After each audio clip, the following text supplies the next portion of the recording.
to replace these T-fittings. The others were leaking. I got my 10-3 wire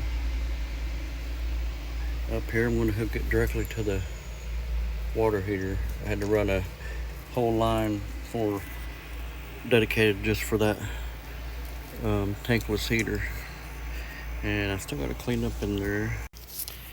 Here's the other end of it. I've got to put a 30 amp breaker in this box, wire it up, should be ready to go.